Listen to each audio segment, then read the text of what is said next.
Good evening. Hello, Hi, Doc. Nice to see you. can you hear me? Yeah, loud and clear. All right. I think my volume was a bit low. Are you able to help me project? I think that's my issue on this side.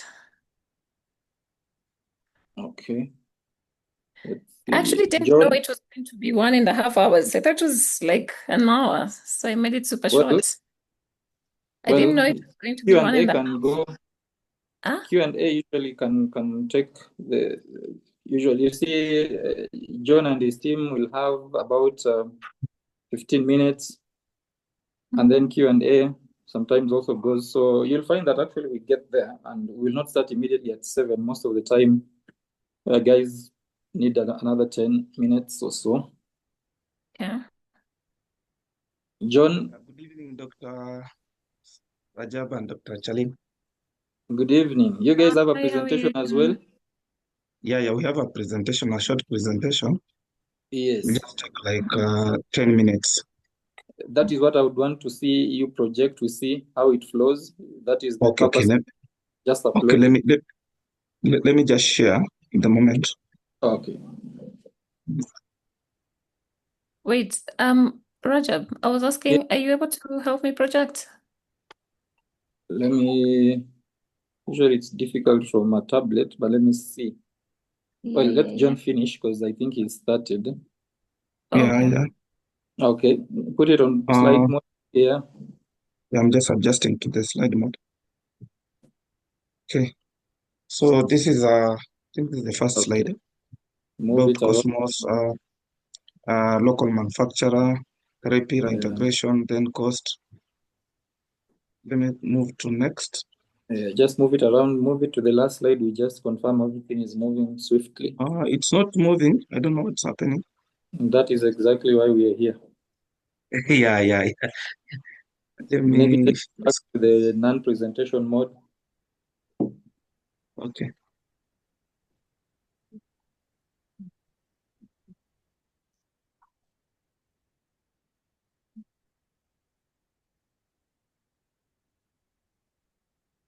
You've stopped sharing completely. Yeah, I have stopped.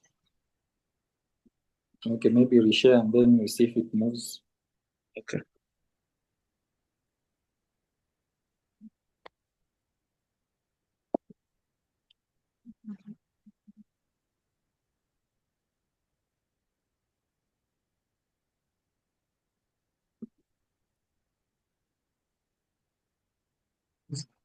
Sorted.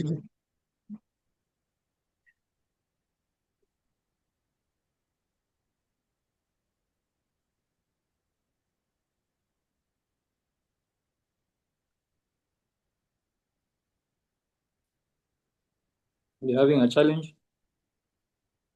Let me share again. Huh? Okay.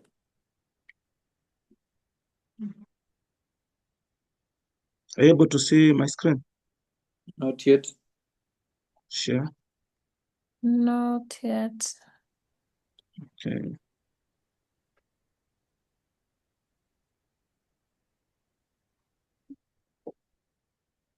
You're seeing my screen?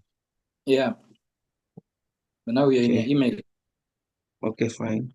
And there, Put let it me onto the. put in a presentation mode. Then let me try to move. It's not moving. Then you may have to present it in a non-presentation mode. Put it back in the other mode. Oh, Now it's it's moving moving. now. It's moving. So maybe you are using the wrong arrow button. Let me use this one. Sometimes it No, goes, it uses the up, up down instead of sideways button. up, down. It's not working. So which one Left, works? center is by tapping. It's working. If I tap Okay. like By this, tapping the mouse, the yeah, trackpad. yeah, yeah, trackpad. Okay. So that at least now you know what works for you. Okay, And stop if sharing. somebody wants to, if you want to go back, in that case, somebody I think wants to go back. usually you will tap on different sides of the trackpad. Okay. Yeah. Tap the left side. Yeah. Fine. Just try. Normally you tap the right side, it goes front. You tap the left side, it goes the other way. Let me try again. Uh-huh. Now tap. It's going that way. If I Regardless of what, if you swipe, let me swipe. If I swipe, nothing's going. If I tap this side, it's only what going about forward. on Mm. hapo chini Mm. on the screen, you see you have a cursor. There is some buttons that are coming down there. Are they Here. function on the bottom right left corner? I'll see now this one's Yes. Try then press back button. back. Oh yeah. This one is Yeah. functioning. Yeah, if I go So forward, I'll use this ones. Okay. that is what you'll use. Okay, stop sharing, please.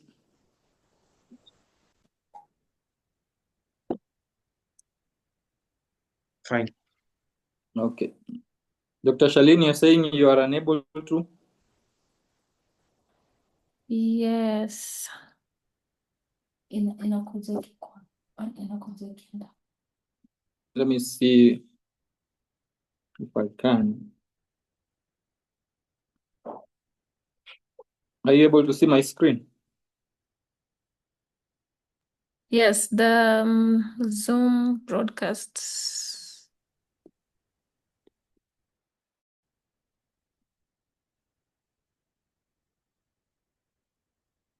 You can see your presentation?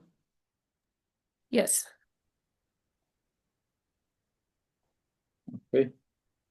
Is it moving? Yes. Everything okay? I can see. I can see it. See, going backwards, going forward.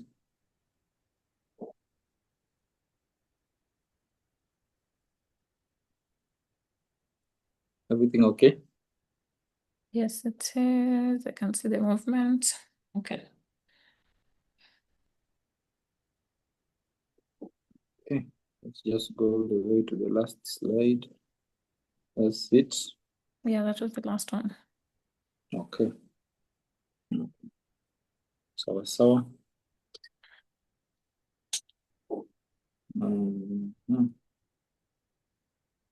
How do you stop sharing for now? Yeah, I've stopped sharing. Yes. Okay. Madam President, I see you are around. Good evening. Good evening to you all. Karibu sana. Asante, nashukuru. Thank you Good for evening, making Doc. time. Good evening, Charlene. Levis, good evening. Good evening to you all. Uko salama? Yeah, Good yeah, evening. I'm well. Thanks. Okay. John, there was other colleagues from your team who I think I was given like two email addresses, yours and another one, or you'll be the only one Yeah. joining the panel. Yeah. I think it's on standby. Keep him. Okay. Let me just check Okay. whether he has joined. Anyway, so basically you will be the one presenting though. Yes. Then that's in order. So basically the flow of events is that well, African timers, I'm going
Good evening, colleagues. Thank you for those of you who have kept time. Please, let's allow maybe 5 more minutes for other members maybe to join in, and then we can start the meeting. Once again, thank you for keeping time.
Okay. Good evening once again. For some reason, my video has decided to act up, but we will move nonetheless. Welcome to this evening's CME. But before we start, I would like to take this opportunity to invite Madam President, Dr. Mercy Karanja, to just give us, being the first CME of the year, the trajectory that KPA is taking for the rest of the year, where we are from last year since the 17th Annual Scientific Conference, and of course, words of wisdom from our able president. Karibu sana, Madam President. Thank you so much, Dr. Rajab. Good evening, colleagues and friends of mental health. I really appreciate this opportunity to be with you here during this first CME of 2026. I know maybe we've engaged in other CMEs that we participated as KPA, but as part of our NEC activities, this is our first CME.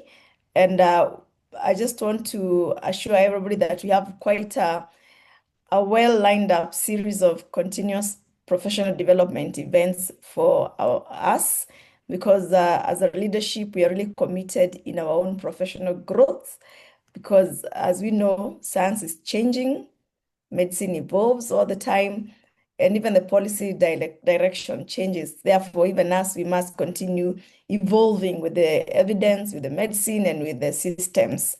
So we've deliberately lined up several CMEs that are clinically relevant, sessions that will be practical and applicable to our local context, and even opportunities for dialogues.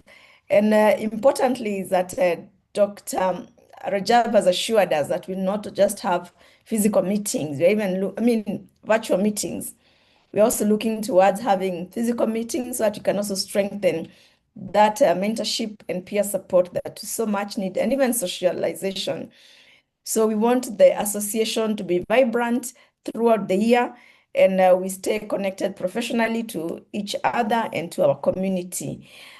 And as we move across the year, I know most of us engage online in the meetings, and then we physically only engage during the conference. But I want to just remind all of us that we also have an opportunity to volunteer, also to be facilitators in such sessions, or even the events that you're holding in your own space, either at your workplace, where you serve, and to mentor younger colleagues. This is an area that we also need to focus on, mentoring the younger colleagues, so that we also carry them with us as we grow. When members engage, our association becomes stronger, and when our association becomes stronger, even the mental health care in Kenya becomes stronger. At this point, allow me to thank Dr. Charlene for agreeing to share her expertise with us today and start us off in this year with a very powerful CME. And I also to appreciate the entire NEC for the leadership, but more so Dr. Rajab, who has been steering the CME programs and even moderating today's session. I want to appreciate our sponsors, Cosmos, for your partnership, and they believe in us and advancing psychiatric practice. We don't take this for granted, so we really, really appreciate this partnership, and we look forward to many more partnerships throughout the year. So the vision for this year is an opportunity for us to continue growing. And I want to tell you that as we speak, in the world, globally and both nationally, mental health visibility is increasing, and we have expanding policy conversations. And therefore, we are also looking, demand for service is also growing, demand for quality leadership is growing, and we cannot be left behind. We need to position ourselves individually, collectively as an association, as leaders in this field, so that we strengthen the practice of psychiatry, we strengthen the systems, and we champion for our patients that we serve. Let us elevate the standards of care. Let us shape the future of mental health in Kenya. I really thank you for continuing to support our association and for your dedication, even for attending these CMEs. and wish all of us an engaging and insightful, inspiring session, and looking forward to many, many more across the year. Thank you very much, and back to you, moderator. Thank you, Madam President, for those many remarks and words of wisdom. It is always a pleasure to have you with us. And yeah, we are hoping that other than just being association members, we are going to have a lot of the team and even just friends of KPA be able to actually join us in this conversation about mental health and wellness advocacy as the year goes by. There will be many activities that will be shared as time goes by, and we look forward to a lot of our colleagues onboarding in the same activities. Thank you so much, Madam President. Now, the number is growing, encouragingly so. The rains are down. I don't know where you are in this country. You can actually type in the chat box, tell us where you are, whether it is raining on your end or not. Where we are, it is coming down, and it could be an opportunity to be cozy in your space and at the same time get to, have some knowledge impacted to you. This evening's, I always do this by the way, forgetting to introduce myself. I'm Rajab. I'm the CME coordinator and a consultant psychiatrist currently at Kenyatta National Hospital, and I will be your moderator for this session. Today's CME is titled Stability Enables Recovery, Optimizing Functional Outcomes in Psychosis. And we are delighted to have you join us for this session, as we discuss this topic that focuses on how clinical stability can support meaningful recovery and improve day-to-day functioning for people living with psychosis. Our presenter this evening is Dr. Charlene Gumbo, a corporate psychiatrist from Chiromo Hospital Group, who will guide us through the topic and share practical insights. This webinar will attract 3 CPD points, so please ensure you've registered with the email that you use or registered with at the KMPDC, because the CPD points will automatically be onboarded on your portal. And we are gratefully acknowledging Cosmos for sponsoring this session. Dr. Charlene, as I've said, is a consultant psychiatrist. Let me get the bio so that I can give you the full. Dr. Charlene Gumbo is a skilled psychiatrist renowned for advancing evidence-based approaches to complex mental health challenges. As the team lead of the corporate psychiatrist team at Chiromo Hospital Group, she drives strategic initiatives and provides clinical leadership across several key hospital committees, including as co-coordinator of the scientific committee and active member of the CME and strategic quality and management committees. Her expertise span digital mental health, innovation, research, and mental health advocacy. Dr. Gumbo's dynamic approach integrates clinical excellence, mentorship, and policy engagement to transform psychiatric services and improve mental health outcomes throughout Kenya and the broader African region. I dare say the world. And thank you, Dr. Charlene, for gracefully accepting the request to be our first speaker for the year. It usually is not an easy task to get someone for the first stint. I'm humbled that you did accept my request. Maybe you say hello to the team. Maybe those who don't know you, we are cloning you. Later in the year, there will be some elections, and maybe. So maybe say hello before we share the screen so that you can start the presentation. Thank you so much, Dr. Rajab, and it's an honor to be here presenting on this session, learning together. Thank you so much, Madam President, the whole team who are present that are able to make this happen. So the pharma company and the online viewers, I thank you. Thank you, Doc. I will share the screen. And as I do that, as we continue or start learning, I encourage that you put your comments, your questions in the Q&A section, and we will get to them after the presentation. All right.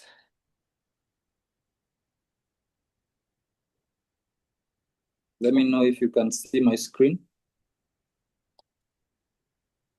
Yes. Just waiting for it to come up.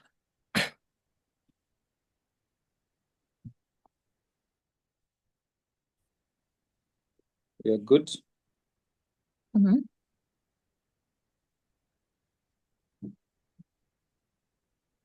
Okay, take it from here, Doc. Okay. So I know it's been a long week, so I won't keep you so long. We'll try have it short and sweet. So jumping right into it, psychosis, we often look at symptom remission. That's what we celebrate. But many of our patients, they remain unemployed. They remain socially isolated, cognitively impaired. So today, the big question is symptom control enough? So when you're looking at psychosis, it's a syndrome of impaired reality testing, which affects perception, thought, and behavior. So these symptoms disrupt different domains. So we're looking at employment, we're looking at education, we're looking at the independence, living alone, and even occupational functioning. Going on to the symptom clusters, we've seen a lot of it, we've talked a lot of it, but I'll just summarize. And I'll mention schizophrenia because that's what we talk about the most when we mention psychosis. The most common that we see patients presenting with is the positive symptoms. So these are the hallucinations, delusions, the disorganized thought process, disorganized behavior, the classic. And then we have the negative symptoms where we have lack of motivation, decreased activity, the social withdrawal, reduced emotional expressiveness. Apart from the positive and negative symptoms, we also have the cognitive deficits where there's difficulties with executive function, attention, memory, and even insight, lack of insight. And comorbidity often occurs. Substance use is a big culprit, mood changes, and anxiety. So all these work together to bring about a functional decline, whether in school, work, relationships, and even with self-care, oral hygiene. We see that declining over time.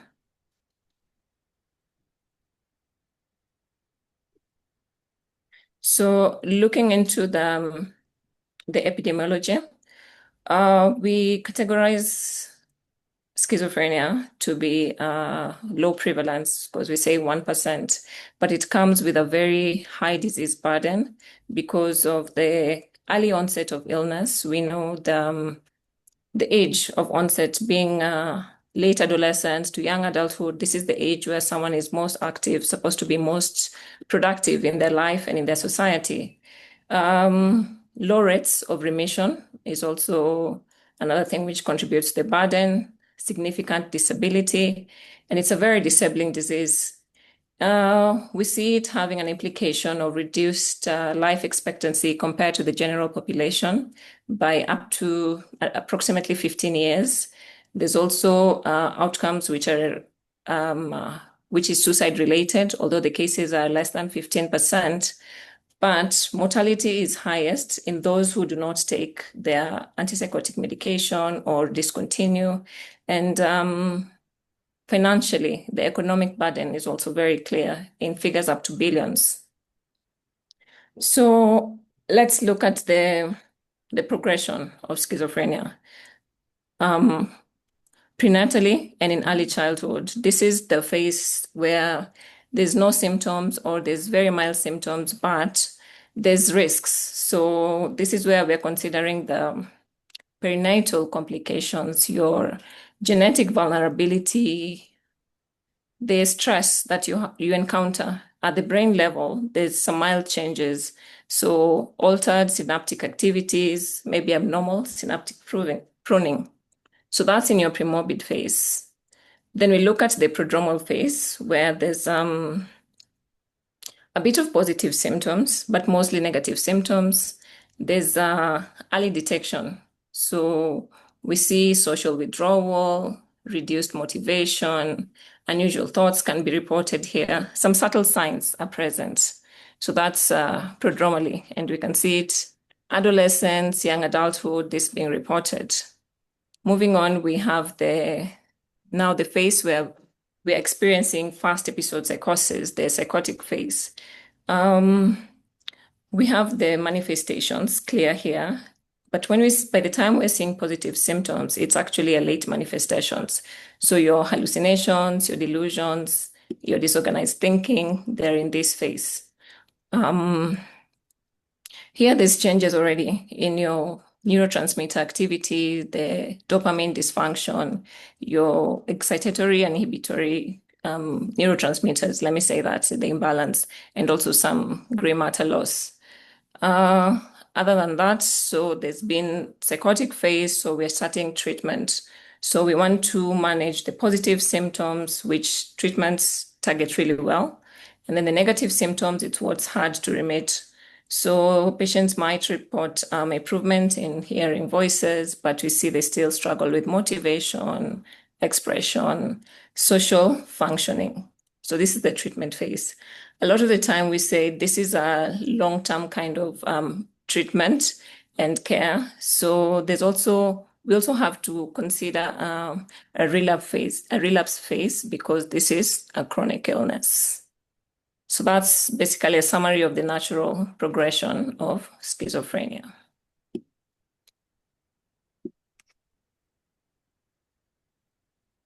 So let's look at treatment goals. So we have the acute phase, we have stabilization, and then we have the stable phase. But basically, what we want to target, some of the goals that we want for this, we want to reduce the intensity, the pervasiveness of the symptoms. So we want to alleviate distress and prevent bad outcomes. So bad outcomes, we're talking about violence, we're talking about functional decline, we're talking about things like suicide. Then we want to achieve and maintain functional outcomes. So that's whether you're returning to your vocational practice, your relationships, your social activities, and or back to school education. And ultimately, why we also want to start treatment is because we want to minimize the duration of untreated illness. So when you're talking about duration of untreated illness, we're talking about that period from when we had symptoms presenting to when we started treatment.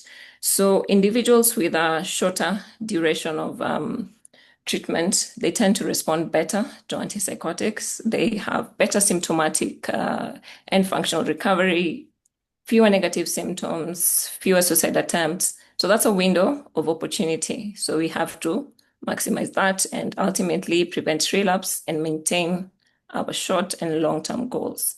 So those are the treatment goals.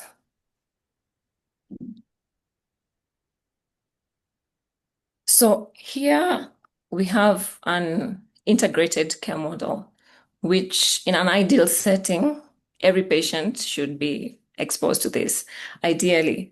So this was proposed by the American Psychiatry Association, and they have a paper which was published in 2016 in JAMA Psychiatry.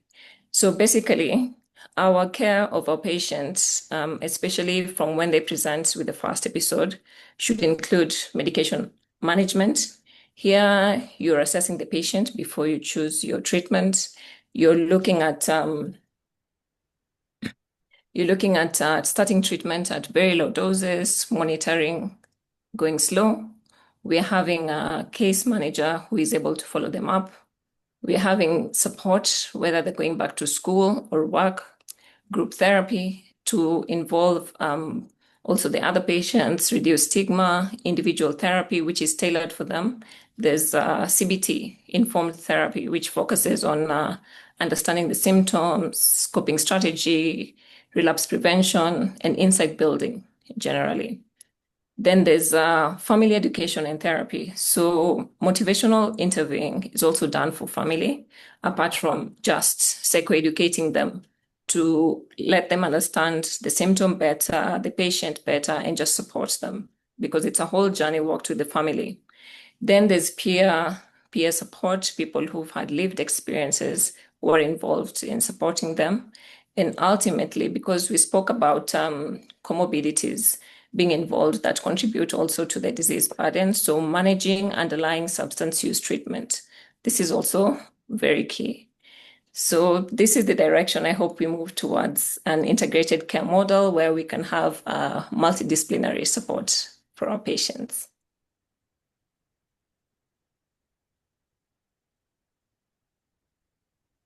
So when it comes to treatment of psychosis, we know we'll resort to antipsychotics, having assessed your patient, of course. So antipsychotics are very effective, of course. They reduce the symptoms, especially the positive symptoms, first of all, but they also lower the risk of relapse compared to patients who discontinue treatment if we look at some of the studies later. And then stability comes easily, and they're able to engage in recovery-oriented care. So most guidelines recommend continuation of treatment even after the patient has been stable over a year.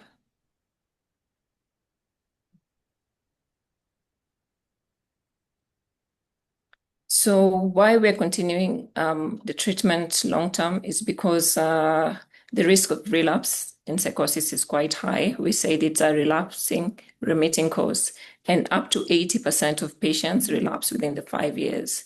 And the major drivers, poor adherence and medication discontinuation.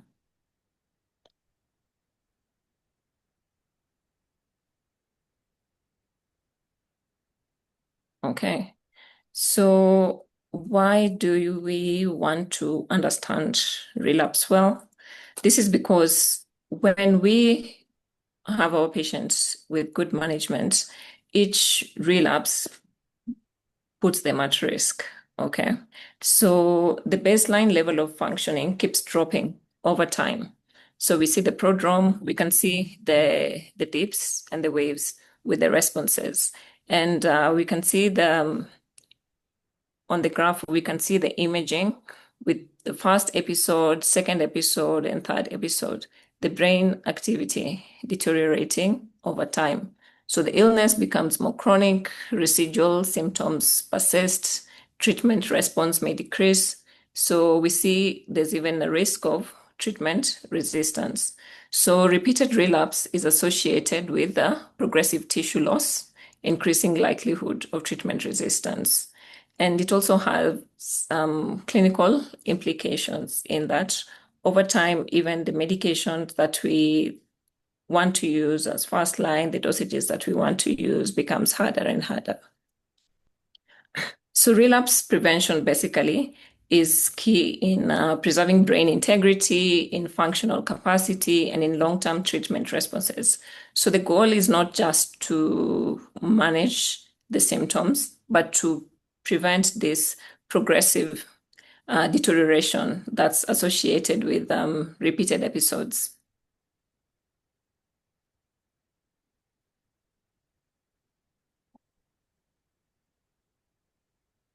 So that's why we're discussing stability today. Why does stability matter?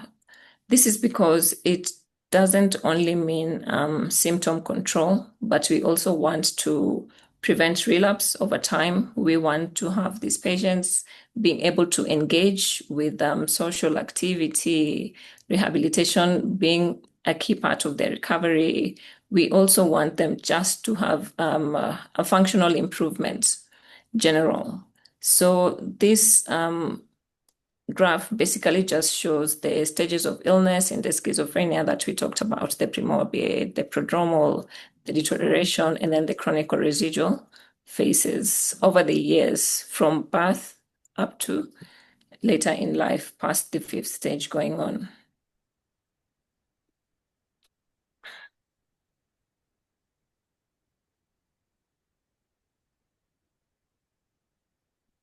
Okay. I hope you're able to hear me. There's a lot of background interference. But here we're talking about functional recovery. We're talking about what are some of the drivers of functional impairment. So there's the burden of the disease itself. We spoke about things like inadequate control of positive symptoms, the presence of negative symptoms, which are hard to remit despite starting treatment, the cognitive impairment that also comes with psychosis, the patients lacking insight, lack of adherence to treatment, comorbid substance use, the mood symptoms, the depressive phases, which tend to occur, the social isolation, we're looking at poor family support, stigma. So these are some of the drivers of the functional impairment. And then we're looking at when we start treatment, we want to reduce symptoms, we want to prevent relapse, we're using medication, we're using CBT as part of therapy, we're having supportive family and systems in terms of going back to school, going back to work. We're looking at financial implications. How do we cut down the costs? How do we improve accessibility? Are we well versed with the side effects this medication would bring? Are we psychoeducating them enough? So putting all this together, we are aiming to reduce pathology. We want to, in our path to functional recovery, so that we have health and wellness together, that they're able to go back to independent living, they're able to achieve good physical health, social integration, good quality of life, being competent overall, and vocational or educational functioning is maintained. So this is what we mean when we're talking about functional recovery. So we will go right into treatment. Antipsychotics are present with different drug classes, first generation, second generation, but today we'll focus on second generation. So of course, your antipsychotic choice will be guided with your assessment of your patients and your targets. So the symptoms you want to target, the side effects you want to avoid, and the option of, do I need to put in long-acting? Is this a patient who will do on a daily medication and the adherence will be okay? Is it a fast episode psychosis where patients can respond better to lower doses as compared to multiple episodes with long duration of a treated illness? So olanzapine is one of the antipsychotics that we'll be looking at today.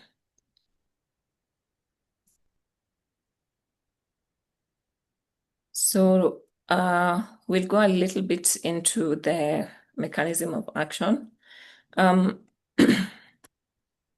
It has blockage activity on different receptors. So we have the D2 and we have the serotonin. So here with its dopamine serotonin antagonism, we're able to manage first the positive symptoms with the D2 blockade, and then with the 5-HT2 here, we're able to improve some of the negative symptoms, the cognitive symptoms, but also manage tolerability and efficacy. But it also has activity on other receptors. So we have the histamine receptors, and we also have the muscarinic receptors. Here is where we have some of the side effects coming in. There's the sedation, which we need for some of the patients. For others, it might be too much. And there's also the appetite increase. So like we said, it also depends with the symptom profile of your patient. But ultimately, it's an effective option for maintenance of, in the maintenance and in the acute phases of treatment of psychosis. But you have to balance the efficacy, metabolic risks, with the side effects which come up.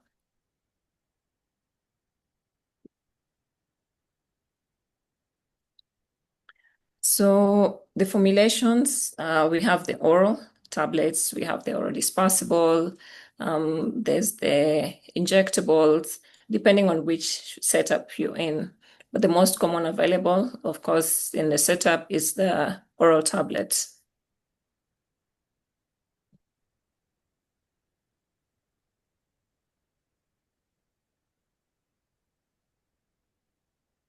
So here we were looking at a study that looked at different antipsychotics over time, patients being able to continue treatment. So overall, this data supports that olanzapine as a highly effective option for symptom control and for functional stabilization, but it requires proactive metabolic monitoring. It, however, had low discontinuation rates due to response that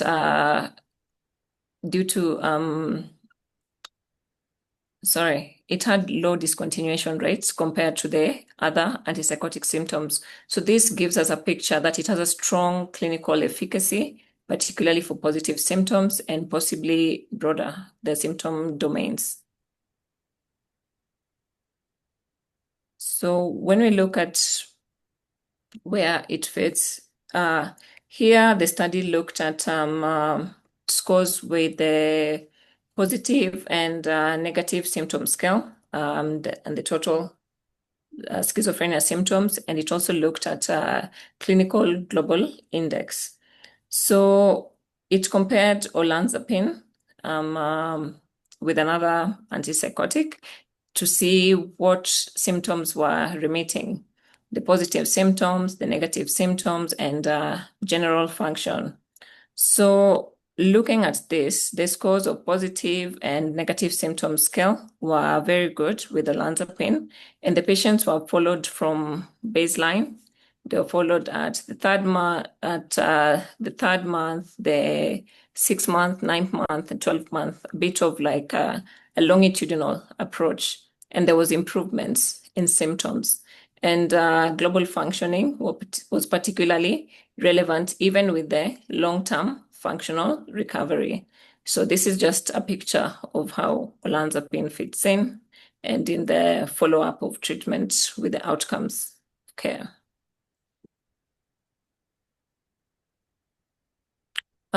Continuing to look at more studies. Here we have a network of meta-analysis comparing the efficacy, acceptability, and tolerability of antipsychotics in treatment-resistant schizophrenia. So the primary outcome measured was overall symptom improvement, and it showed meaningful efficacy in symptom reduction, ranking among the highest. Of course, the best performing with the treatment resistant was clozapine, but olanzapine was also a close second. We have the bolded figures where it was statistically significant. So you'd be able to look at that later.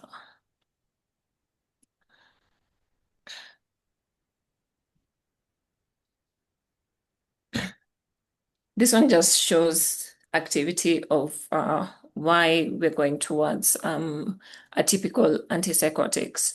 So the partial dopamine signaling, it's very effective. And although here we have the activity as a medium, when you look at olanzapine and cetinidol compared to the fast off ones like quetiapine, we see the traditional antipsychotics having a very long time, meaning the binding is very long, limiting some of the activity at the dopamine receptors. So when they have this fast off effect, we have lower risks of extrapyramidal side effects. We have better preservation of cognitive function compared to typical antipsychotics, and also less prolactin elevation. So typical agents and atypical agents, they have the different dissociating time. So this is just what this graph shows and how the fast off effect is important, especially with the D2 binding, allowing dopamine to intermittently do its work and regulate the levels that we're trying to get back to in psychosis and treatment.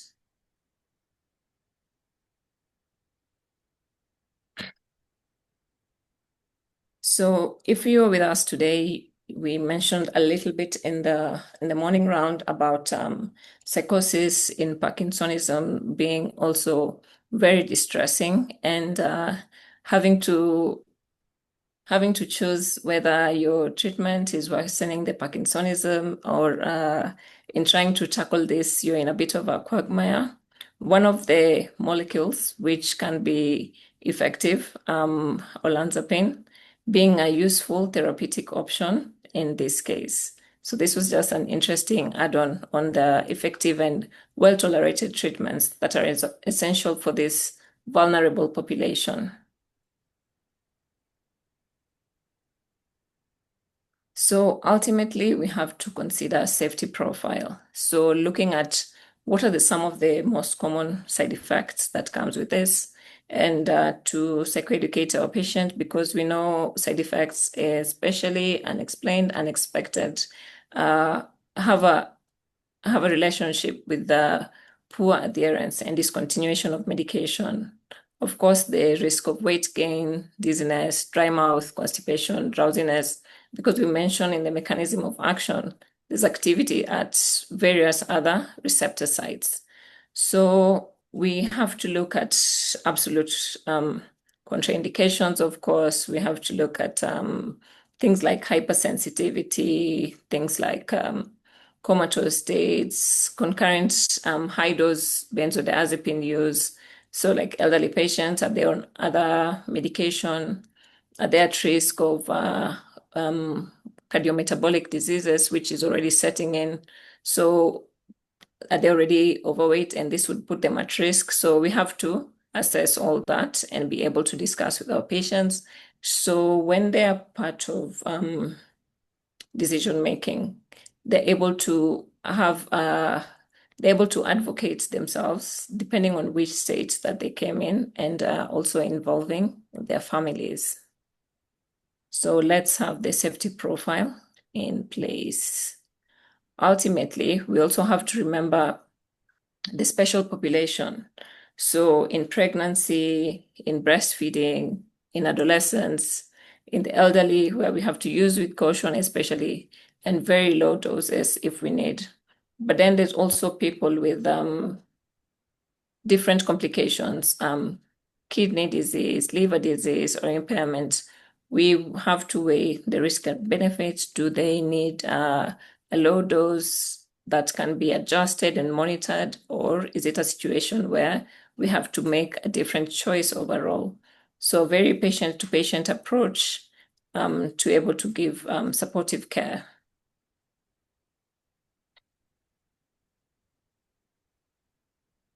To summarize, psychosis is relapsing. Each relapse worsens long-term functional outcomes, and sustained stability enables social, occupational, and functional recovery.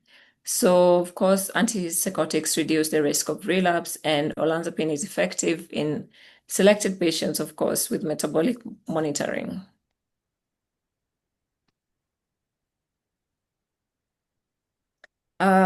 And we got back where we started, in that treatment success is not remission alone, it's sustained stability, being the gateway to functional recovery and restoring lives in general. So I thank you so much for listening, and I look forward to further exchange of ideas.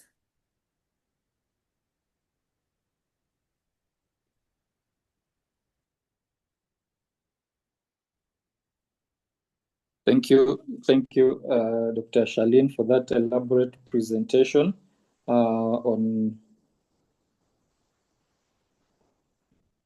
Thank you, Dr. Charlene, for that elaborate presentation on stability as a pathway to functional recovery. And I encourage that we have our questions in the Q&A, even as we continue with the CME. When we did start, we were at around 45. So for the many others that joined later, maybe just as a recap, well, first of all, that you did miss the introductory remarks from Madam President, Dr. Mercy Karanja, who was happy to join us for this first CME of the year. And the parting shot was that we, as members of Kenya Psychiatric Association and affiliate or friends of the association, should really embrace, advocacy to increase the visibility of mental health awareness. Since the conversation is growing, we should position ourselves strategically to be able to be the one to champion this conversation and agenda on awareness and preventive and promotive mental health care. We did start our CME, and basically we started by talking about, is it just about symptom control, or is it actually a journey towards functional recovery? And we talked about psychosis being a very debilitating illness with cognitive decline, especially if not treated. Dr. Charlene took us through the positive and negative symptoms of schizophrenia and or psychosis for that matter, and also not forgetting the comorbids that sometimes come, most of the time, come with these illnesses.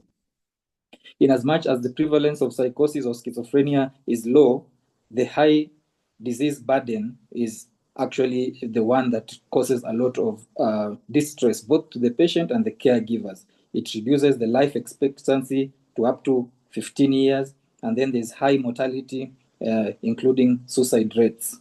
We also talked about the natural progression of schizophrenia from the premorbid personality to active disease to when stability is attained, and positive symptoms being the ones that respond better to treatment of any form, while negative symptoms usually are the harder ones to tackle over time. We also discussed treatment goals in psychosis and the aims Dr. Charlene outlined for us. One is to reduce distress both in the patient and the caregivers, to avoid bad outcomes by lack of treatment or late treatment, increase productivity of the patient, minimize duration of untreated minimize duration of untreated schizophrenia or psychosis, because the shorter the period from the onset of illness to treatment, then it's usually an indicator, or rather one of the indicators of good outcomes, and also to aim to prevent relapses.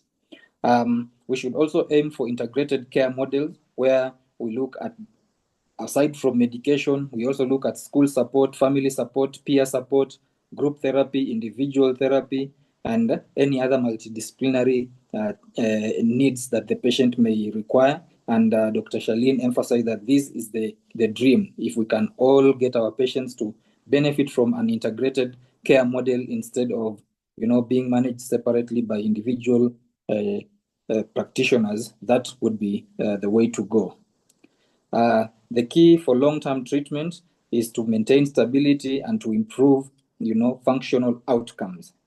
Repeated relapses were pointed out to cause tissue damage, which then leads to treatment resistance, and that is why we should always aim to not have this happen.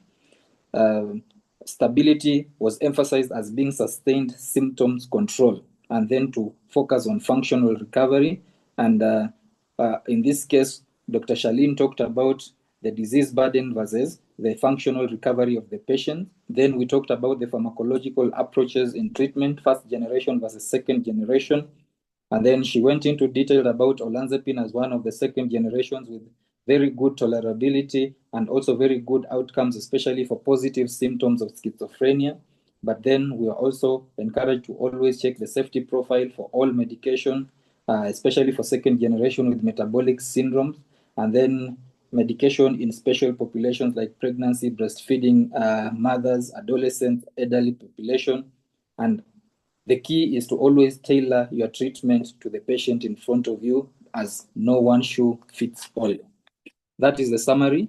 Before we go to the Q&A, I would like to invite our sponsors for the day from Cosmos to just share with us what they have from their side and why we even are having this discussion today and how it ties up to them as the sponsors for today's meeting. Welcome.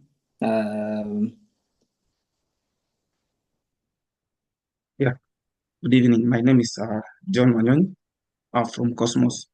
I'm just going to give a brief description about Cosmos and some of antipsychotic drugs as well as anxiety drugs that we have. So I'll go straight to my presentation.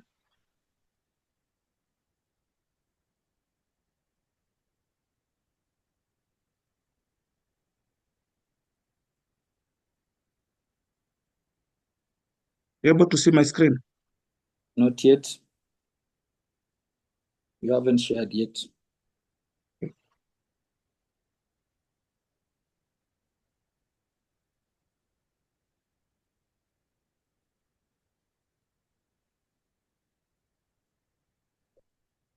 Okay, Yeah, now it is there. fine. Let me put in a presentation mode. Thank you. Okay. Go to the as Cosmos, medicine that you can trust. And just a brief about Cosmos. Cosmos is a local manufacturing company from Kenya. And why buy Cosmos products is because buy Kenya, build Kenya. Cosmos is a local manufacturer. As you are going to buy a Cosmos product, you're also contributing in terms of tax to the company and to the country as well.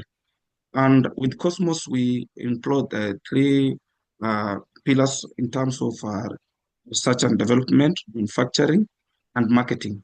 So everything is done within Cosmos. For the innovation part, everything formulations are done in Cosmos. Manufacturing is done in Kenya, and then the marketing aspect is where we come in. So there is this vertical integration that ensures innovation and constant, cost-effective, and quality. When it comes to cost saving, as you know, being a local manufacturer, most of the Cosmos products are cost effective. From especially the chronic ones, the ones you're going to use for a long period of time, they are cost effective. Next is we look at our psychiatry range, the 3D CNS regimen, that is a scientific psychiatry forum. We have a range of products. To start with is the one which you have discussed today, length, is our Calmud, which is our olanzapine. We have 10 and 5 mg strength. Then when it comes to depression, and we have our Deprozet 20 mg capsules. Then in terms of neuropathic pain, we have our pregabalin by the name Pagalin. Then for anxiety, we have Calmex or Alprazolam 0.5.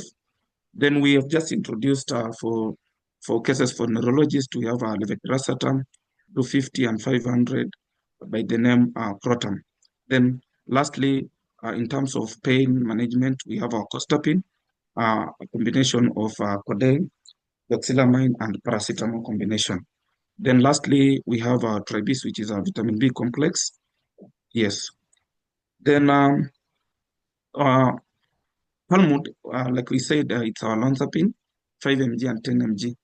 And with our Talmud, we ensure you that we promise you stability, control, and clarity, especially when you're dealing in cases of schizophrenia and bipolar. And Dr. Chalina has really explained so much about in terms of mode of action, safety profile, and why we should use olanzapine, in this case, our Talmud. Maybe just to add on is, like she said, Calmuda is a broad efficacy. It takes care of both positive and negative symptoms of schizophrenia, and also manages well in terms of bipolar symptoms, both hypomania and mania. So we have low risk of extrapyramidal symptoms, especially when you're using Calmud. There's that aspect of sedation, which is also useful, especially for agitated and anxious patients. Calmud is flexible dosing. Like you said, we have the oral tablet, we have oral dispersible, we have the IV. So it's a very convenient dosing. With Calmud, we have a strong evidence base, well studied. Like you have seen in her presentation, it's a good product, especially overall outcome next to clozapine. Yeah, second to that, it was a Calmud, or in this case, olanzapine, both 5 and 10 mg. However, in her presentation, she mentioned the main drawback, which is weight gain. And in this case, with counseling and proper managing, you can easily attain that. So we present to you, in terms of features, head-to-head comparison, comparing olanzapine, risperidone, quetiapine, and clozapine. You realize that in terms of both negative symptoms, with olanzapine, they're very high. moderate for risperidone and quetiapine, moderate and then very high with clozapine. Sedation, it's very high with olanzapine, moderate, as you can see. Then extrapyramidal symptoms, when it comes to olanzapine, it's very low. However, when you compare with the clozapine, which is very much low compared to olanzapine. Weight gain, as you can see, when you're using olanzapine, which is Calmod in this case, it's very high. Risperidone, it's moderate, and then low to moderate, especially, and then very high when you're using clozapine. QT prolongation is very rare, and then monitoring, like you said, weight, glucose, lipid levels, you have to keep on monitoring all that. All these factors, like we said, the overall effect for olanzapine are very good. So we request for your support in our Calmod. And this is a presentation of our Calmod. 5 mg, 10 mg tablets. Pack is packed in pack of 100, cost effective for stability, control, and clarity, especially in schizophrenia, bipolar treatment. We have our Calmod.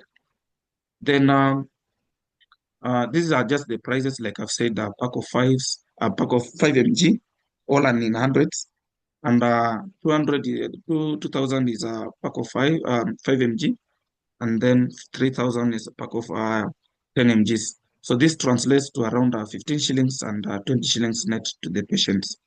However, for those of you maybe are doing the other government facilities, we give it at a cost-effective price to the patient.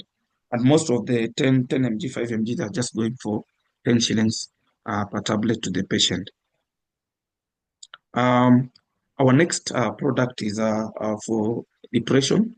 We have our Deprozet, which is our fluoxetine. We have, sorry for this, it's actually 20 mg capsules, not tablets.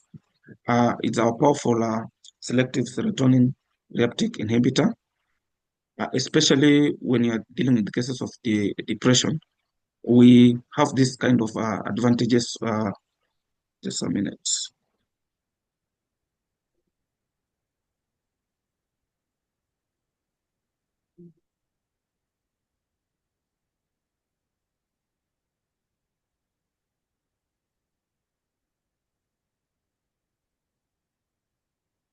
Fine. With our Deprozet, you have a proven efficacy, especially when you're dealing with cases of OCD, cases of menstrual disorders.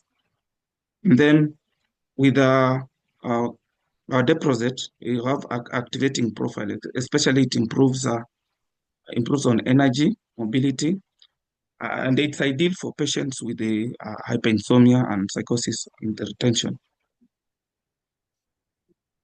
Then our Deprozet have a long half-life. The withdrawal symptoms are very less, forgiving and safe when stopping. So withdrawal symptoms are there.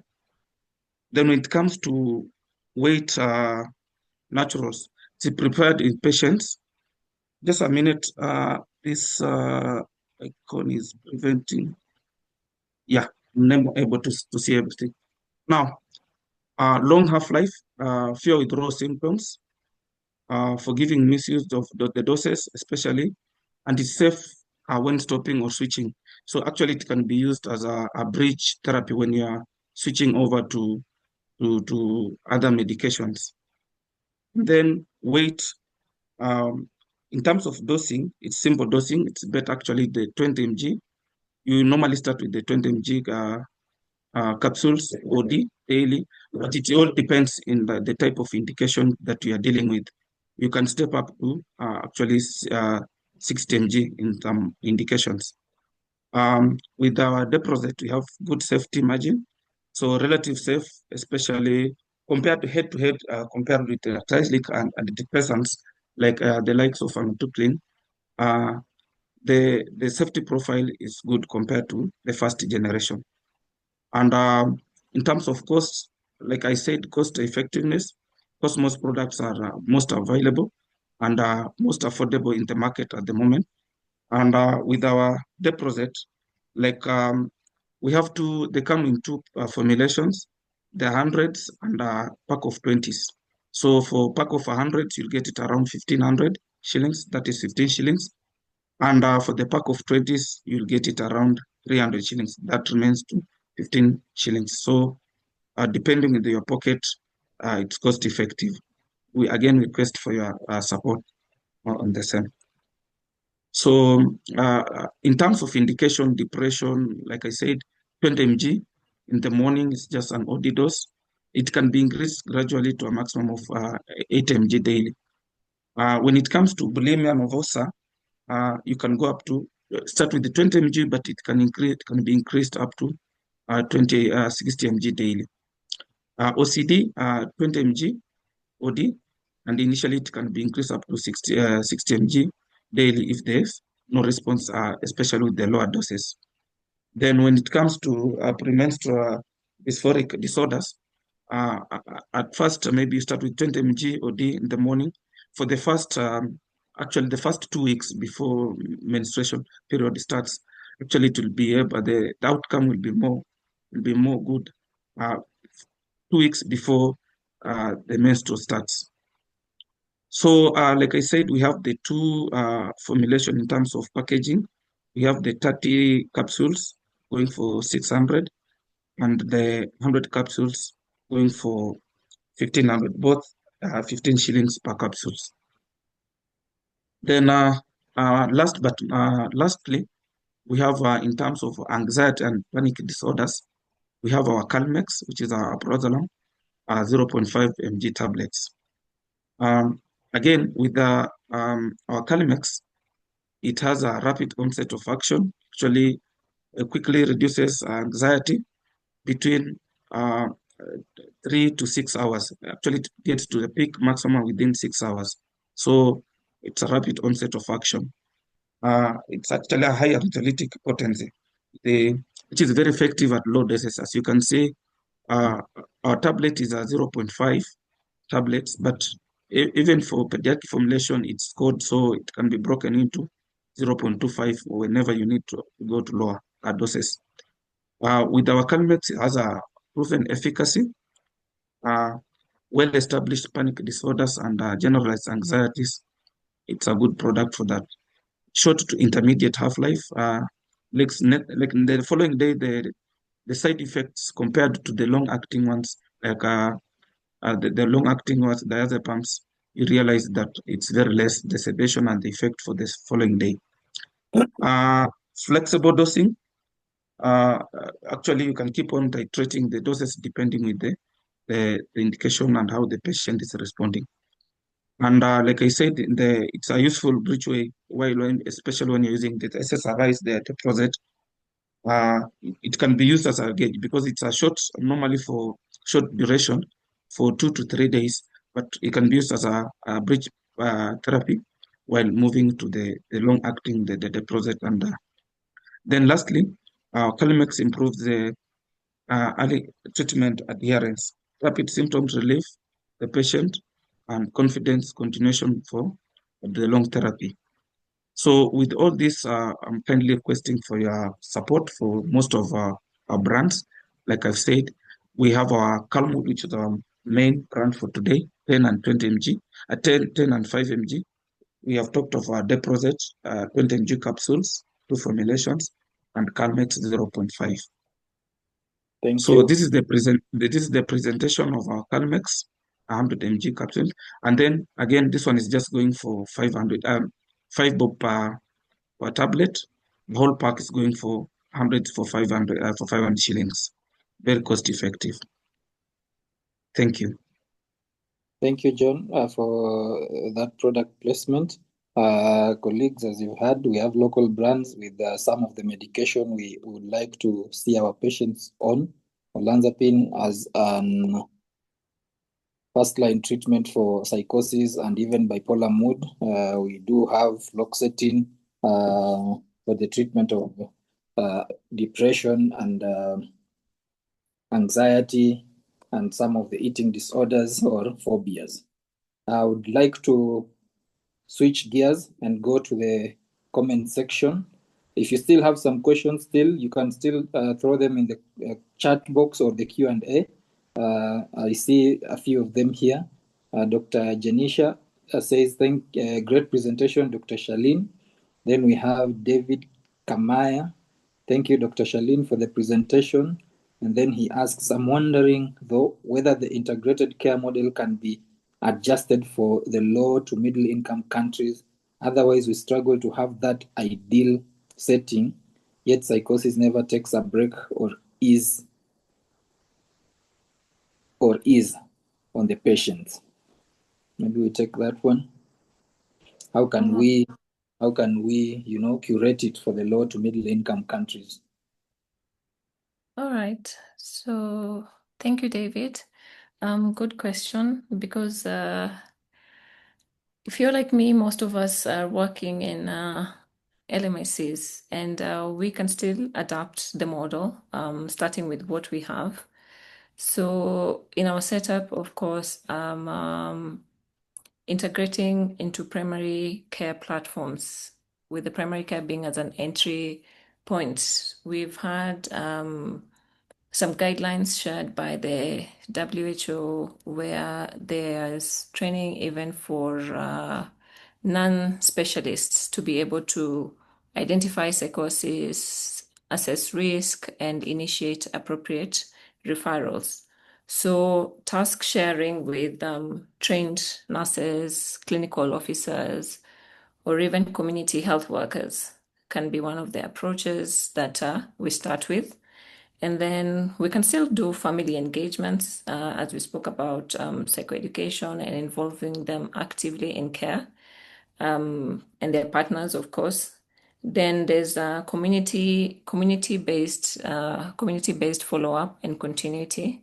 So we have a lot of community health promoters, depending on what kind of setup you're in, urban or rural. So these models can still be adapted to enhance continuity of care, early identification, medication access, and just making sure there's still adherence with treatment.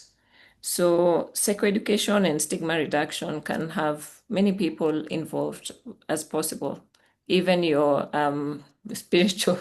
your faith leaders can be trained to be able to identify this.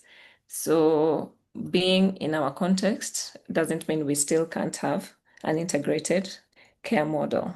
I hope I've answered you. Thank you. David, sorry. David. Margaret Ndingu asks, there's a case scenario of a patient who is a student on Clopixol Depot monthly and oral Lurasidone 60 milligrams. A patient is stable but talks to herself, especially after school. Talks of stories they had in school. She can't forget an incident that happened. How do you deal with that? All right. So a very interesting scenario, but we need to clarify what the behavior means and what it represents. Is it related to a near episode? Was there a stress trigger, a trauma-related rumination? Is it residual symptoms of psychosis? So if we are at a place where we're not seeing progress, I would say we work backwards. We go back to reassessing, where we evaluate the patients for their treatment response. So are there other hallucinations, any thought disorders? How is their insights? Looking at their symptom recovery, the severity of this presentation. And then we also look at screening for any trauma-related symptoms, digging in deep into the history, of course. There are any new stressors where it's school-related that we need to look at. So that's on our assessment. And then ultimately, we also look at our treatment that we are going through right now. Is our depot that we're using, this Clopixel, is it adequate? Do we consider any further dose optimization before escalating to any polypharmacy? And then are we looking at adherence being adequate for this patient that would have them to be stable? And then adding in the different integrated models that we talked about, like the psychotherapy modalities for psychosocial support. So I think it would need a whole reassessment. Thank you. Maybe Margaret could also maybe clarify for how long has the patient been on treatment?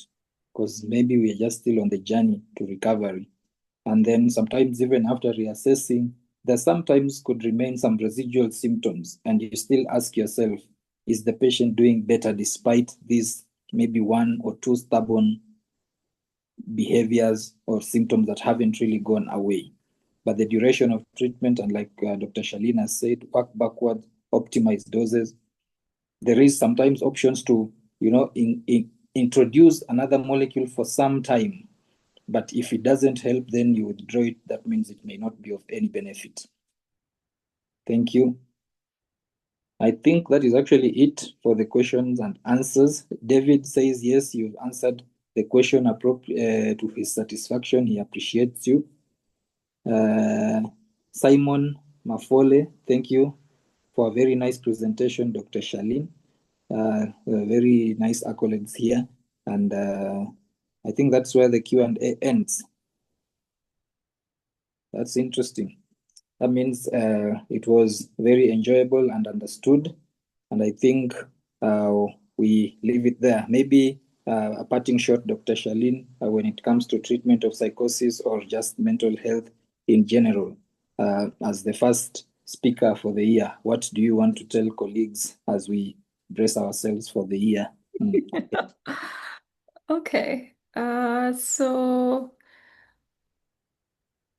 what I'd like to say is that we shouldn't underestimate ourselves, because this question always comes up a lot. These are the guidelines, but we are from LMIC. How do we put in this model so we can start from where we are using what we have and still work with the same treatment goals to optimize care? So I would like us to all feel encouraged, not to be defeated. We have a lot to work with, even as much as things can get better. But context relevant outcomes can still be measured, and success is measured by reducing relapse, rehospitalizations, reducing coercive practices, which have been in psychiatry for a long time, improving family functioning, and ultimately, we also want to have sustained community participation. Yes, so community-based follow-up to also be part of our care. So that's all for me, and thank you so much. Thank you. Thank you very much, Dr. Shalin, for taking us through this first session of the year. Thank you, Cosmos, for sponsoring this session. It has been a pleasure to be your moderator. Thank you, Madam President, for making time to be here to address the members. I wish all of us a good evening.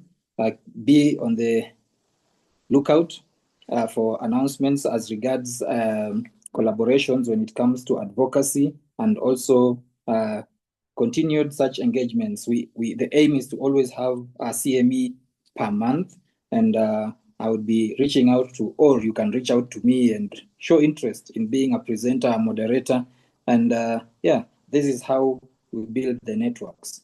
I wish you all a lovely evening. God bless. Thank you. Thank you. Thank you, everyone. Goodbye.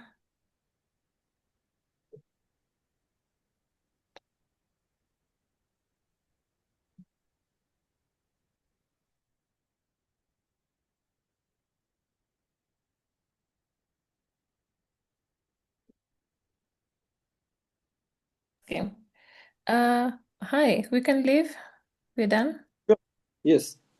All right. Thank Okay. you. Thank you, Doc. Okay.